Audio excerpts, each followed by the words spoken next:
This is the Leaders World, and it's brought to you by Leaders World Institute. And what is Leaders World Institute? Leaders World Institute is a leadership organization that builds, equips, and trains leaders for excellence in the ministry and in the marketplace. And Leaders World Institute has a passion to transform lives one leader at a time. Today, our topic is servant or leader. Servant or leader. There is a lot of conversation about leadership and servanthood, but what is leadership and what is servanthood? We are going to be having lots of eye opening conversations as far as these concepts are concerned. With us in the studio this hour, we have Mr. Ryan Hansberger. Hello, Mr. Ryan. Hello, how are you? Awesome, fantastic. Mr. Ryan Hansberger is a skilled communicator with a passion for leadership, coaching, and mentoring. He believes that we should never give up on the process of development. Ryan and his wife, Brianna, and their three children currently reside in South Central Pennsylvania. So we are really, really thankful to have you. Thank you for coming. Thank you. I'm looking forward to it. Sure. Also, we have with us Mr. Raphael Dijon. Mr. Raphael Dijon. Hello, sir. Hello, Mr. Raphael Dijon. Are you there? Can you hear me? Hmm. Hello, hello. Mr. Raphael Dijon is a pastor, missionary, and entrepreneur. He ministers and helps in community development around the world. His real estate company, Master Property Management, operates in Africa and in the USA. He creates jobs and adds value to people. And that is why he also created iLead Global. iLead Global trains and equips leaders around the world for success. Mr. Raphael is married with five children. Sir, we are glad to have you.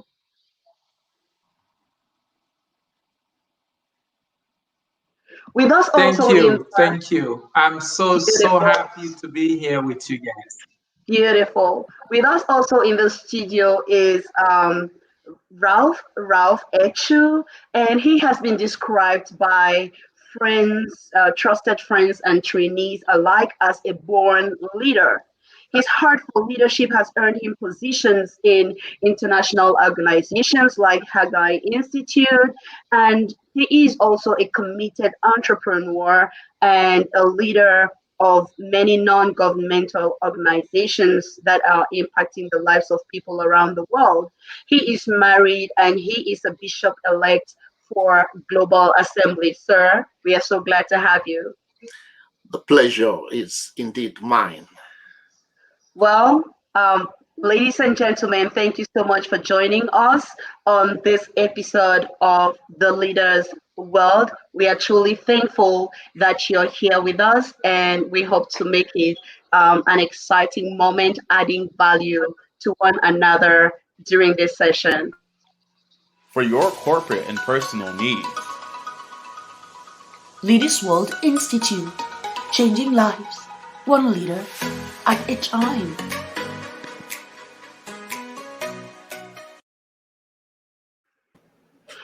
Well, we are going to begin with the first question that I know our viewers are eager to learn about, and that is servanthood.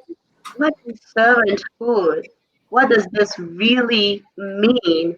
We hear it a lot about the servant leader, and there is a lot of talk at leadership circles about people-centric leadership and servant leadership. But what is servanthood? I'm going to direct my question to Mr. Raphael Deschamps. What is servanthood, sir? I believe that a servanthood, when we talk about leadership, we talk about service. we talk about servant leader. I know sometimes when we talk about, you know, when we talk about leadership or servanthood, it is, I think it's a leader. It's a position of leader. The person who's really to push themselves and push themselves on the side and truly really step in and serve others. Uh, so that's and we can see an example, the example of the Lord Jesus, for example. He was the guy on front. He was the guy who couldn't stay up late. He was the guy who couldn't go extra mile for others. So I believe it's a style of leadership, particularly the style we really walk today. Wow, thank you so much. I like how you put it. You say it's someone who is willing to push themselves aside so that they can serve others.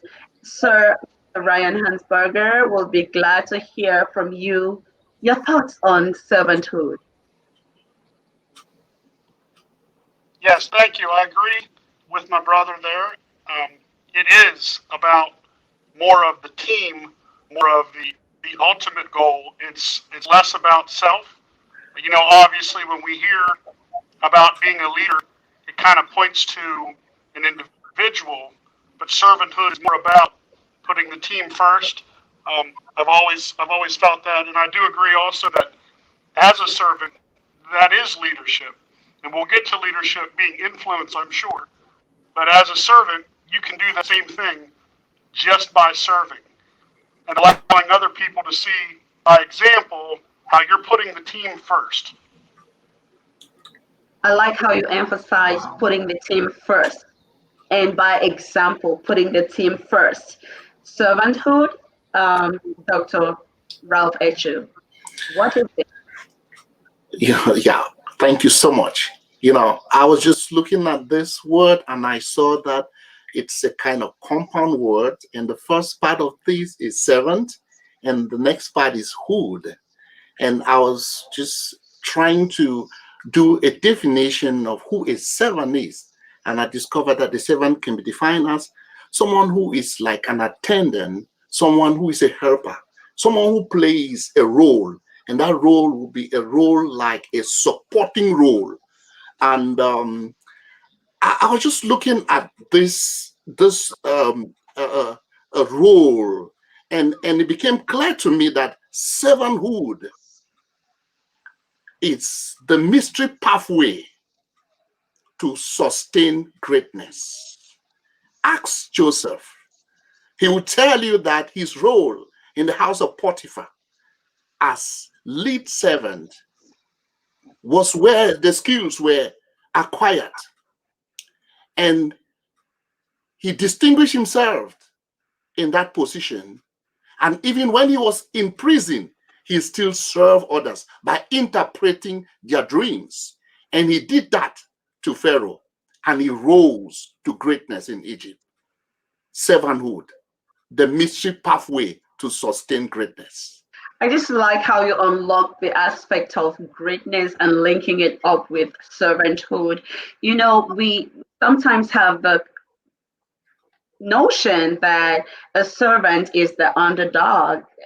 The servant is not the great person, it's the lowest person. Like, how do we reconcile this? Let's find out from Mr. Ryan.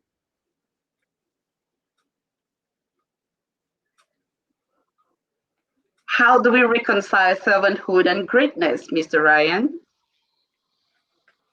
Well, the way that he said it was correct. I agree with that.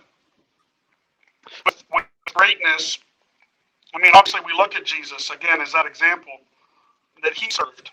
You know, all those people were hungry, and his disciples who were serving him, right? They wanted to push the people away, have them go get their own food. But he looked at it quickly and decided that was a great opportunity to continue to serve. It's not that he wasn't tired.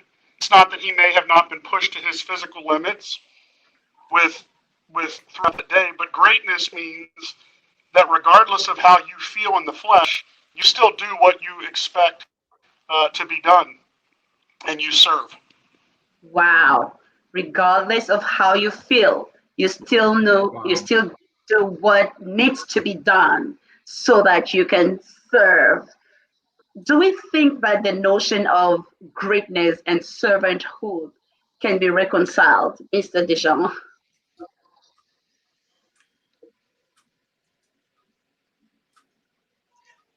Yes, I believe. Matter of fact, when we talk about greatness, it have to be a service. The greatness can be only be discovered through a service. So, if you want, when we say servanthood, or when we talk about leadership, there's no way we can achieve greatness without being a servant. So the true pathway to go from wherever you are and really, really, or even before we talk about serving or greatness, you have to serve. And it's the first step, just like what Bishop just said earlier about Joseph. He was a servant. His greatness was discovered through his service. And I know today we lack the position. We want the position and not the process will take us to the position, just like what Bishop just said about Joseph. So I believe to unlock that greatness, you go through service. Um, so there's no way you can have a greatness without be a servant, a great servant. Wow, wow, wow. We want the position. We don't want the process. Greatness can only be discovered through servanthood. It is a service. Whatever you call it, it's supposed to be a service. Wow. Thank you so much. This is like so enlightening. Let's look at the concept of leadership itself. Leadership. How would we define leadership? What is leadership? How can we explain it to our viewers? What is leadership? And we'll be asking Dr. Echu. Leadership? Wow. I would define leadership as the act of guiding, directing, and showing the way. And not just by actions, but by, I would say, a lifestyle. There are Mm, there are varying positions, there are varying levels of leadership, and the lowest level is the positional leadership, where people, because they have been assigned a given title, they believe that they have just become leaders by the title. And I would want to say that a leader is one who knows the way and who shows the way and who goes that way. And he would inspire followers to be able to come after him. wow. Therefore, a leader without a follower, according to John Maxwell, is just someone taking a walk. He's not moving. Yeah, John John Maxwell is one of my mentors as far as leadership, and Mr. Dijon and myself, we are certified coaches with the John Maxwell team. And our mentor, he says leadership is influence, nothing less, nothing more. It's just about influence. Mr. Ryan, leadership, what is this Wow. concept? What does it mean? How can you explain it to us? Well, I knew that you guys were going to go there. Obviously, I want to keep it as simple as possible. Leadership is influence, but I also want to break it down that often uh, our misconceptions or our preconceptions, I should say, of what a leader is. We think of the top of a company or the top of a team or the one that makes the decisions. But I like to break it down further. It's anybody who leads. It's anybody who has influence. You may not even have that position, the title of a leader. a vice president or a CEO, but you're still leading the people that you have influence with. And so that's regardless of whether you hold currently a position where other people would look at you as a leader and call you a leader, you're still leading, whether it's as small as somebody in your family or a friend or a coworker. Wow. So wherever there is influence, there is leadership. Yes. Wow. This is so mind. Yeah. So eye-opening and enlightening. I also Miles Monroe, he says leadership is the capacity to influence. You see the word influence coming up again. Miles Monroe says leadership is the capacity to influence others through inspiration, motivation, passion, generated by vision, and produced by a conviction ignited by a purpose. And I'll read it again. Leadership is the capacity to influence others through inspiration, motivated by passion, generated by vision, produced by a conviction, ignited by a purpose. Servanthood or leadership? Servant or leader? Who is a leader? I would like us to look at these two concepts, the concept of leadership and the concept of servanthood. Are these two mutually exclusive? Can we have the one without the other? Is it really possible to be a servant without being a leader? Is it possible to be a leader without a servant? I know we've been talking about this and we've touched it already, but when we come back, stay tuned. For your corporate and personal needs. Leaders World Institute, changing lives, one leader at a time.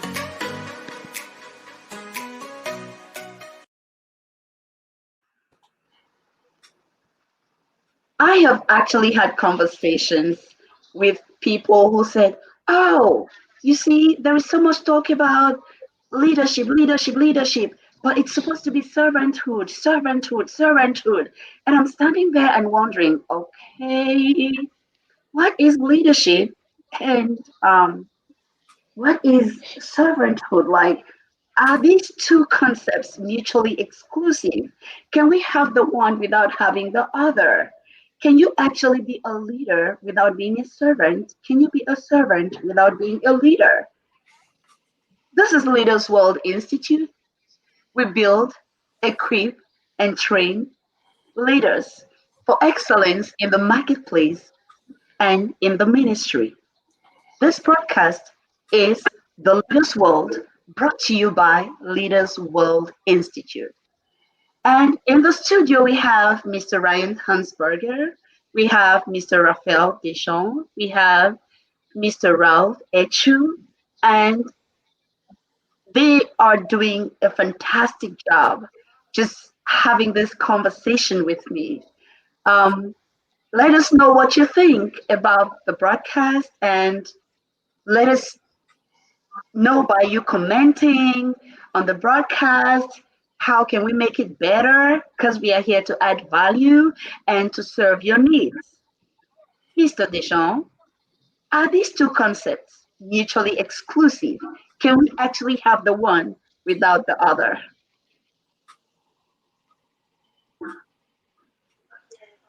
Wow, that's actually a great point, and just what you say early, or what we say early when we was talking about servanthood.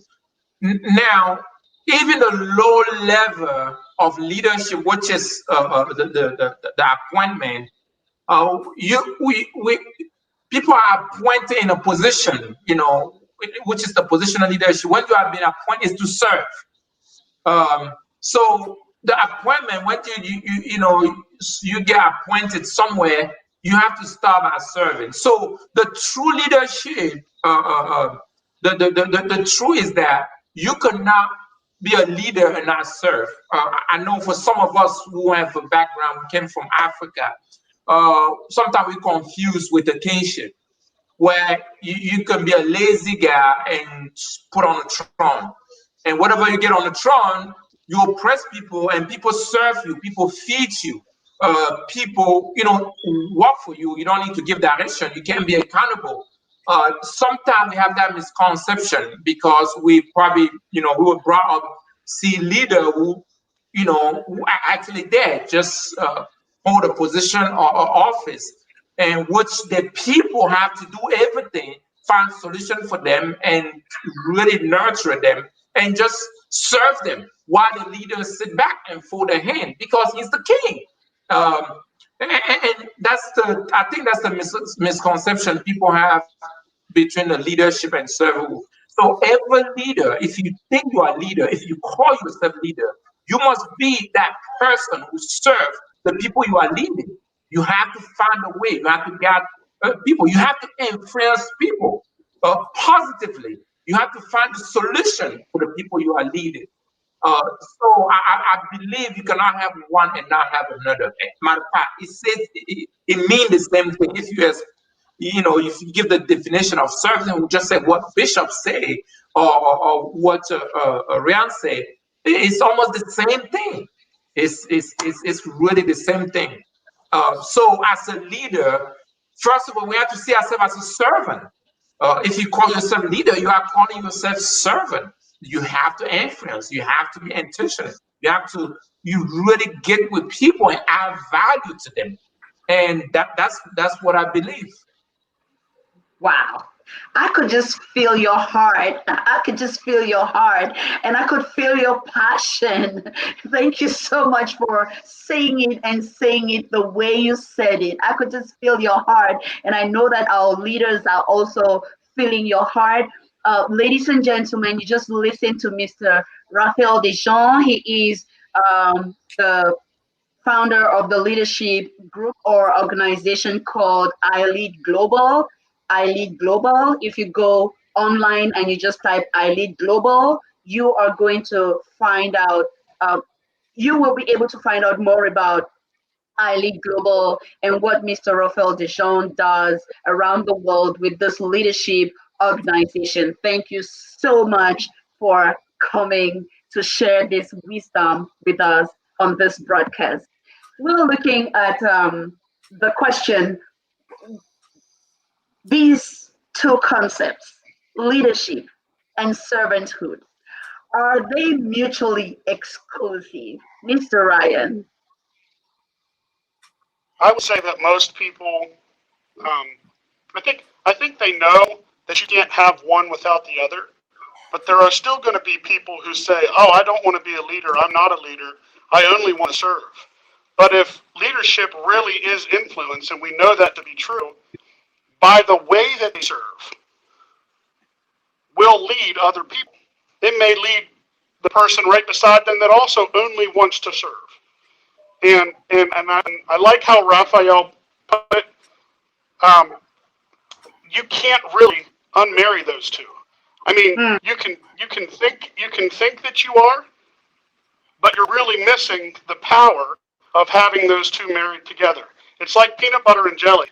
Peanut butter's fine, jelly's fine, but when you put them together, it's a new creation. And so if you are trying to match servanthood and leadership, that's when you become something that can do those next levels of leadership where you can create other leaders and you can replicate yourself.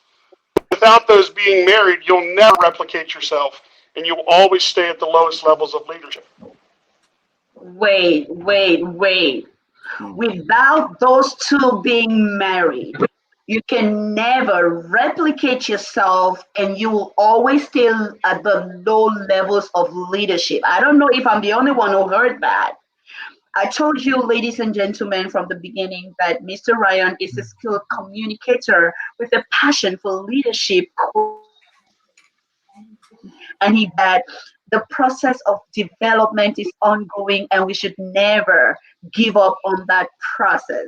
And right now he just told us to keep growing, and he's telling us that if we marry the concept of leadership and the concept of servanthood together, then we give ourselves the power, the greater strength to be able to replicate ourselves and to be able to reach out to many more people and to be more powerful in what we want to do. So if you're out there and you've been saying, I just want to serve, I don't want to be a leader, I just want to serve, I don't want to be a leader, guess what? What you're saying is, I want to limit myself from what Mr. Ryan is saying. I want to limit myself because, like what our guests are saying, there has to be a marriage between serving and leading, between servanthood and leadership, because we'll come to that later on. I see Mr. Ralph has something he wants to tell us. Yes, yes, yes. Thank you so much, great panelist Ryan and my own beloved brother Ralph Dijen. This is an awesome opportunity to share. I just was drinking from the streams that were flowing, and then I was just looking at this leadership and servanthood, and I was now focusing on the biblical, from a biblical, philosophical, and practical perspective. I discovered that examining the exclusivity or inclusivity is tied to one thing, and it is tied to putting the needs of others first. Putting the needs of others first. And Wow. yes, and I just discovered that even amongst the 12 disciples of Jesus, this issue of who is the greatest came up. Yeah.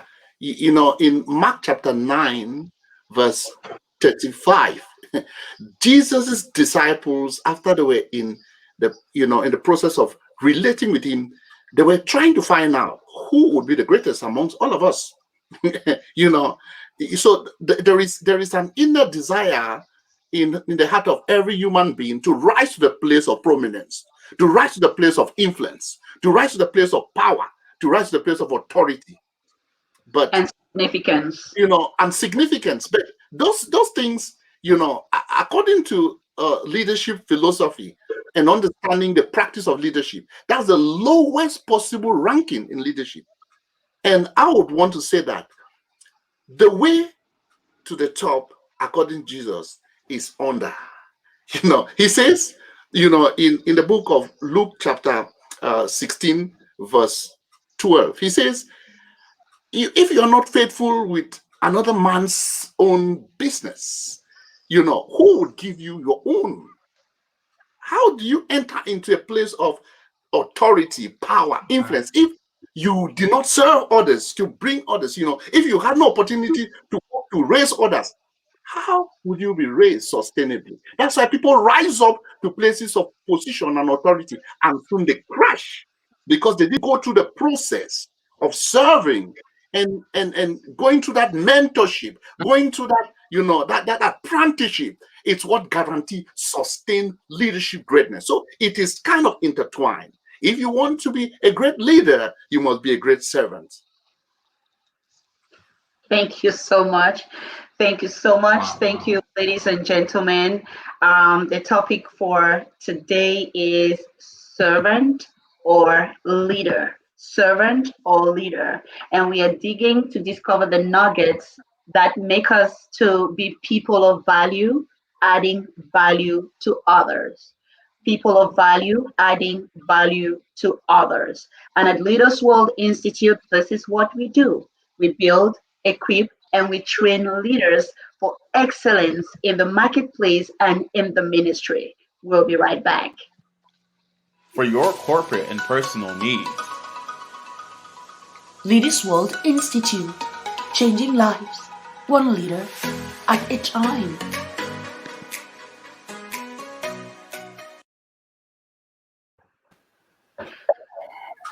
We are drawing close. I think we just had a climax there, and we are drawing close towards our close. But we wouldn't want to go without delving deeper into the biblical perspectives on leadership. biblical perspectives on leadership. What is this all about? Is it something that should be coveted? Should we desire to be in positions of leadership? Isn't it prideful? I am I'm talking the way some people do, Isn't it prideful to want to be a leader? Like, just be content with just do a little bit here and a little bit there. Maybe when you can, and if you cannot, okay. And this prominence thing, it's tied to leadership, and this may not be something for me. What's the biblical perspective? Because um, if we've said that leadership is the capacity to influence others and to inspire them and to motivate them with passion and to ignite vision in them and bring a conviction, and it's also influence. If we say this is all what leadership is, and I heard Dr. Ralph talking a lot about the positional leader, that was the least level of leadership. But some people don't even have those positions. And we heard Mr. Ryan saying that at some point it's not even about the position. It's just about you influencing others and bringing value to them. And he looked at the family, he looked at other interactions with people around you. So this concept of leadership, can you zero down a little bit more on the biblical perspectives on leadership? And is this something that should be encouraged at all? And I was thinking Mr. Dijon could begin by throwing that light with us.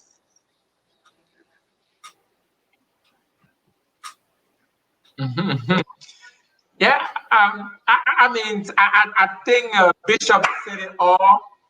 One of the things he says is leadership is really about putting the need of people first. That's what Bishop just said. And there's nothing more than that. We say leadership is influence. And believe or not, we are all leaders. If you're a human being, you are a leader. You are lead into certain capacity. And whatever you lead, you have to put a need of other first. You probably see a problem or probably sees a problem at a certain level and bring the influence to move them from point A to point B. And we should strive every day to increase our level of leadership. Our mentor, John Maxwell, talked about five level of leadership. Most of the time, we don't even get to the first level. But the good news also, he talked about 360-degree leader. So we can influence from wherever we are. You can lead as a young man. You can lead as a mother. You can lead as a father. You can lead even from wherever you are. If you need to influence people to move them from point A to point B. And sometimes I think the downfall is that since leadership is taking responsibility too, we don't want to take responsibility. We don't want to be accountable. We want Miss somebody to take the blame and Wait, you just nailed it. You just nailed it. Can you say that again? I have never seen it this way, and I am thinking, oh, maybe that's it. Maybe that's it. Maybe the reason why some people push off the idea of being a leader is because of the responsibility. Can you just throw more light on that, sir?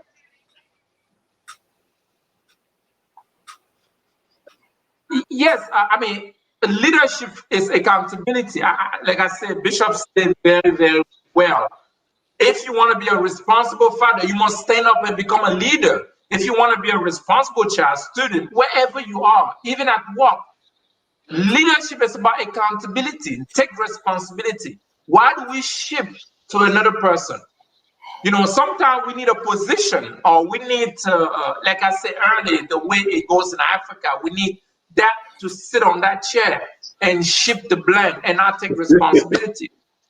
So to really, really, believe or not, to really, really be fulfilled in life. We have to make sure we grow our leadership, because not only that, leadership means, as you know, we all know, every human being, they do what they do because of reason, because they want to make their six human needs. And the leadership, it throws that what I think Bishop said earlier about the need of significance and also the contribution. So we have to exercise our leadership. If you stop exercising your leadership, you could not be fulfilled in life. If I'm a husband and I don't leave my home, I don't do what I'm supposed to do, take care of my children and be that leader for my household, I will feel I will feel disgraced. I will feel despised. So leadership is not something was optional in the life of any human being. From wherever we are, we must increase our leadership level. That's why I believe an institute like Leader War is there to challenge you to increase your level. As you go, you need to increase. What you know or what you knew yesterday, that's not what the knowledge or the level you had yesterday as a leader. That's not what you need to move on, to move into tomorrow. So there's a strong need of increase. Even in the Bible, we can look in the Bible. As when you start, God give us responsibility. He give us accountability. He make us accountable. He say you till the ground, you take care of the ground, you protect it. Wow. Responsibility. And Wow. I believe we that's exactly what we need to hold on to it, Wow. and challenge ourselves. Watch a show like Right. this. A lot of great leader, just like Coach Brown and Drive, and just to challenge ourselves to become a better leader. Wow. Wow, thank you so much.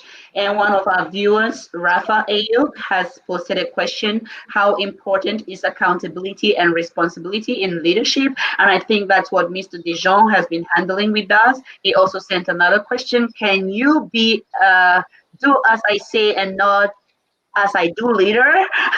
Other benefits of being a leader by example. Those are some of the things we've been handling on this broadcast. Ladies and gentlemen, like I said, we are going down to the close. We are looking at biblical perspectives, and we will be right back. For your corporate and personal needs. Leaders World Institute, changing lives, one leader at a time.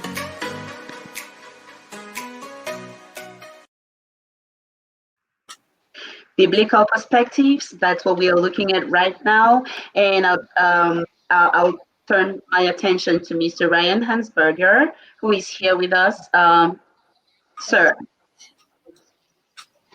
Yeah, so I don't mind the commercials, but I was chomping at it and nodding my head. You can't see it, of course, but with everything that was said there, I wanted to add it is about intentionality. If we are not intentional with our actions and we decide that we want to stay where we are, just by either being lazy or deciding that we've achieved it, that's where those things set in. And then from a biblical perspective, we can relate it to our relationship with Christ. When we're lukewarm, when we just sit still, he will spit us out of his mouth.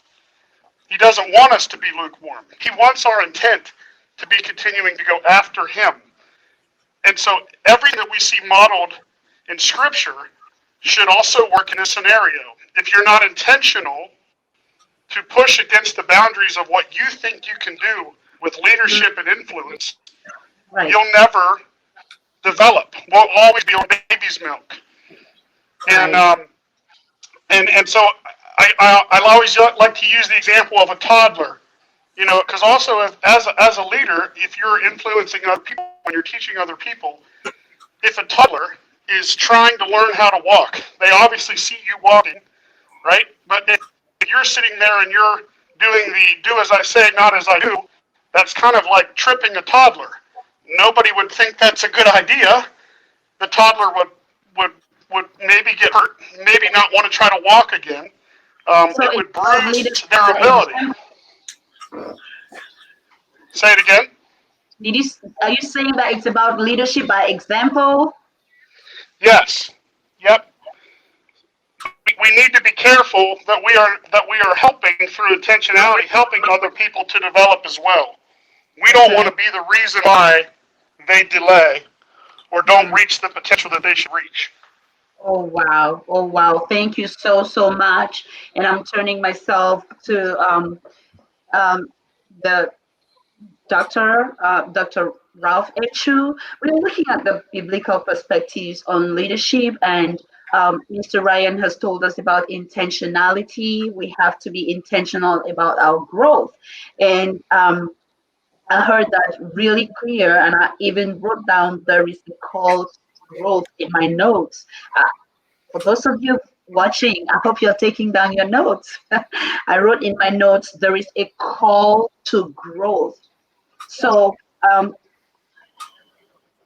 the, which means there is really no reason from what our guests are saying for you to desire to remain small.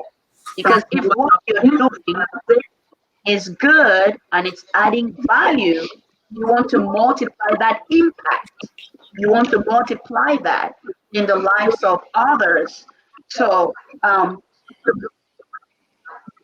being a servant leader is what we're looking at.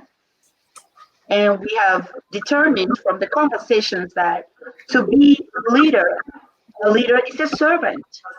And if you are a true servant, then you are a leader in one domain or the other.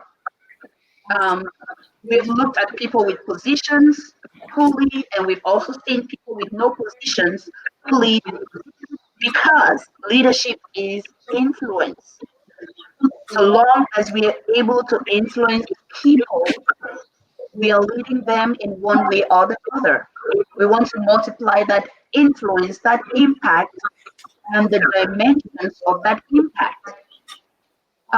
Reverend Ralph. Thank you so much. Leadership, servanthood, biblical perspective. Yes, sir.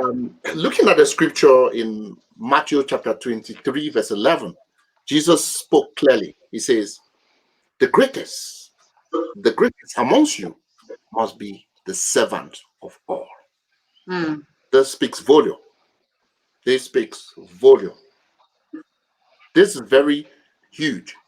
So I would summarize by saying, according to the word of Ralph Emerson, Wilder, this guy, he spoke something very powerfully. He said, your actions are so loud that I cannot hear what you're saying. So answering the question of Ralph,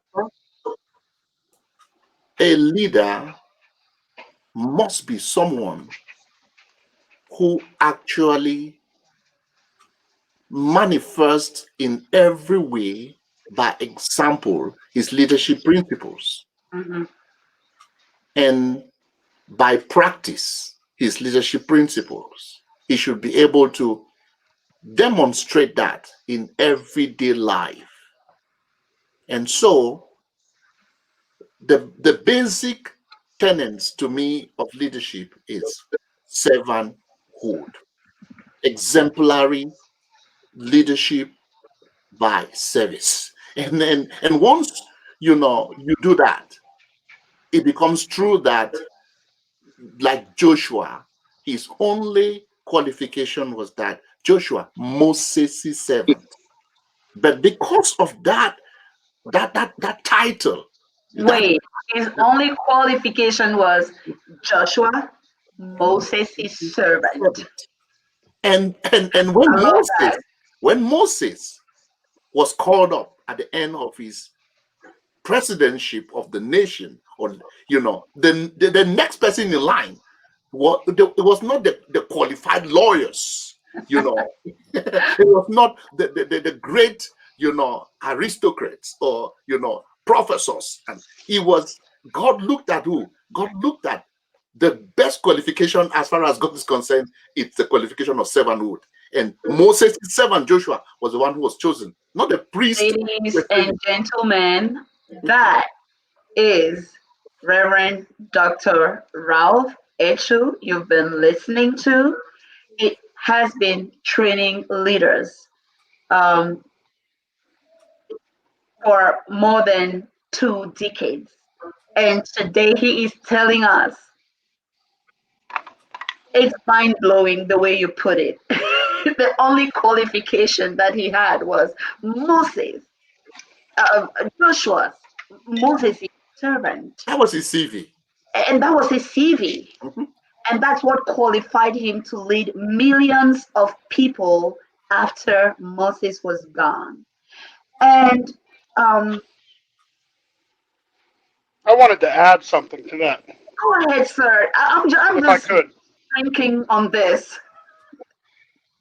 I feel that it's also important. Yes, Joshua served, but let's also remember he stood by faith on what God said, despite this. Joshua and Caleb stood by faith on what God said, despite all other evidence saying otherwise.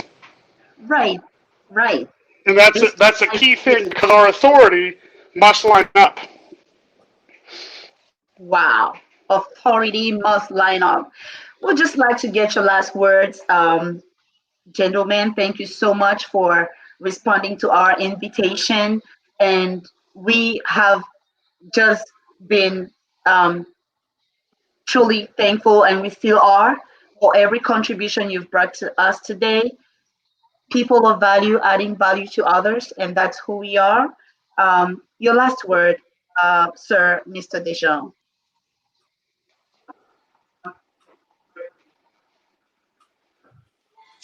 Yeah, thank you so much. And hey, I really have fun. Whenever we talk about leadership, I always get excited. You guys can see I get lined up because I remember when I was not I was lost, I was confused until I met John, and got into under his leadership and start grow every day. Um, One of the things I always tell people is that whatever you dream of it, whatever you're trying to accomplish, whatever you're trying to become, know that and remember that you have to become that person in order to achieve that. You must grow. You must develop yourself. You must grow your leadership capacity. I don't care what it is.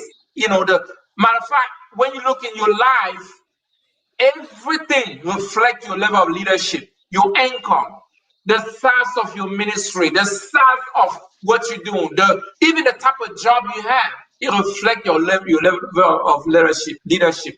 If you want to do, and Jim Rohn said this, he said, work on yourself more than you work on your job. This I leadership like matter, that. and it's not a joke. If you ever want to move from where you are, even one step, develop yourself. And again, Bishop, I bless you. I remember when I met you guys back in Georgia, in Tech Dallas, a Right. couple years back. I sat there and then we finished a big seminar. I could remember what came out of me. And Yeah. you guys was able to make me see what I never, things that I was lacking. You challenged me, you steered me. Yeah. And, Yeah. and you are doing that to so many people. I Bishop, just want to challenge some of the listeners. You may go through there and be like, hey man, this was a lot. Maybe this is your only opportunity. You may have been stuck. You probably trying to figure things out. If you don't grow yourself to be that person who can solve your problem, you will live a life of frustration the rest of your life. So grow yourself, challenge yourself, follow this group, learn. Maybe what happened to me will happen to you tomorrow.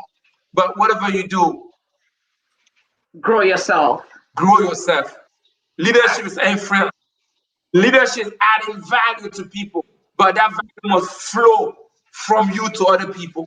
You can't give to people what you don't have. That's why, Wow. even though we say add value, if you don't have value, what are you going to add to people?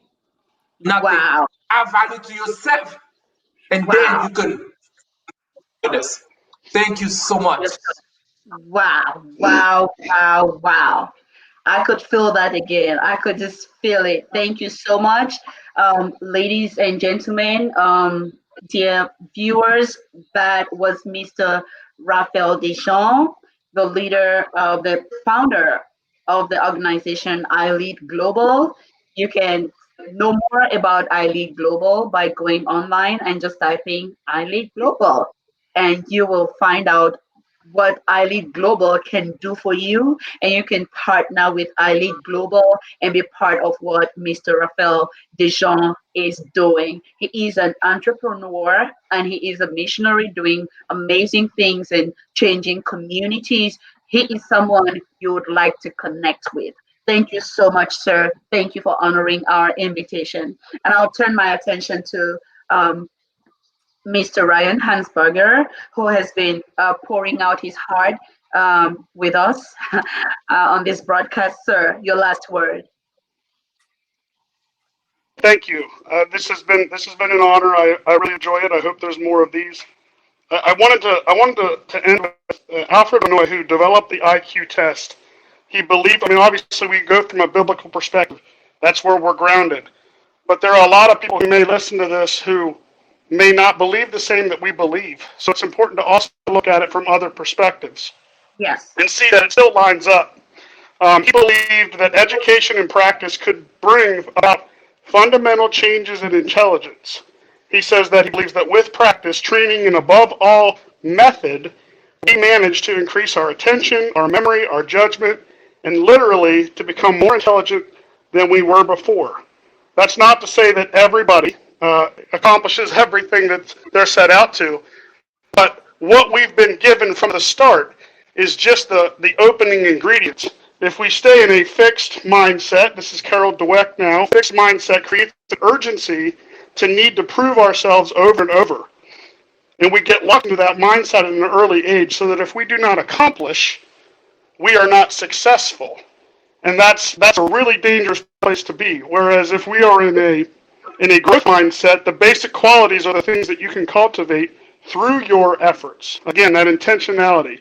Everyone can change and grow through application and experience. So that's why that development or that desire to continue to learn, it's ingrained in us because that's what God the Father has put in us. But it's our job to be intentional to turn that switch on and go against it. And the last thing I'll say is you have to understand that the enemy, the true enemy that we have in this life, is going to do everything he can to keep us from that. So knowing the pitfalls that come with our personality types or those things, those things that are inherent in us, knowing that there's black spots, black ice on the roads, knowing that there's the possibility of something that's going to knock us off track is part of the battle. You have to know that it's going to be a battle for growth, but it is so worth it. Yes, it is so worth it. If you heard, like I'm hearing, there is a theme Wow. running current in the last words of our guest. It's growth, growth, growth. Grow yourself. So there is a call to growth. And, sir, Dr. Ralph. Jesus said, thank you, Ryan. Thank you, Ralph. Thank you, Suzanne. This is wonderful. Jesus said, you are the light of this world. He says a city that is built on a hill cannot be hidden. Light comes into darkness to do what? To tear the path and show the way. A leader is someone who knows the way, who goes the way, and who shows that way. Many great leaders don't actually set out, to become, they want to become leaders. No, they set out to do what? To make a difference. They set out to make a difference in their community. They set out to make a difference in their generation. And so they never set out to play a role. You see, they always focus on a goal. Yep. So they focus on a goal. So, leadership is the capacity, to translate your vision into a reality. So in Leaders Well, we have a flagship program which is Give Your Vision Wings. I challenge you, if you are listening to us, text, inbox, write, call Susan. Be part of the next Give Your Vision Wings program, because that is where it begins. Leadership begins with a vision, translating that vision into reality, making a difference. Wow. Using the gifts and talents of God that is within you, to put it in the full expression. And I would say So that is much. leadership. Don't set out to just play a role, but set out to make a difference. Put the need of others first. The first shall become the last, but the last shall become first. Wow. Thank you so Wow. much. Wow. I would have I have so many notes, and I was thinking I was going to speak and say some things, but you know what? Right now, I don't have anything to say. We just heard from the executive administrator of Leaders World Institute, and that's Mr. Ryan Hansberger. And we also heard from the executive director of Leaders World Institute, and that's Dr. Ralph Echu. Gentlemen, thank you so much. I truly appreciate it. Mr. Dijon, thank you so much for coming. We thank you for, yes, we thank you for all the input and all the contribution you've brought to us today. Thank you so much. We are hoping to have you on the broadcast another time, hopefully. And thank you so much, Mr. Ryan. It's just been so impactful and powerful, and that growth mindset thing, I'm just going to live with this and keep thinking about that growth mindset and what I need to do to grow myself. And Dr. Ralph Echu, thank you so much, sir, for availing yourself to be used by God in this tremendous way. This platform wouldn't have been without your visionary leadership, sir. I'm saying thank you so much. And to all our viewers, thank you so much for hanging in there with us while we get this conversation through. I'm sure you have had your notes. We'll be seeing you again in 2 weeks with another topic to add value, to build, to equip, to train. Our information is going down on the bar, it's scrolling the bar. You can reach us, you can contact us for your leadership needs, and we are here to serve. Thank you for staying with us. For your corporate and personal needs. Leaders World Institute, changing lives, one leader at a time.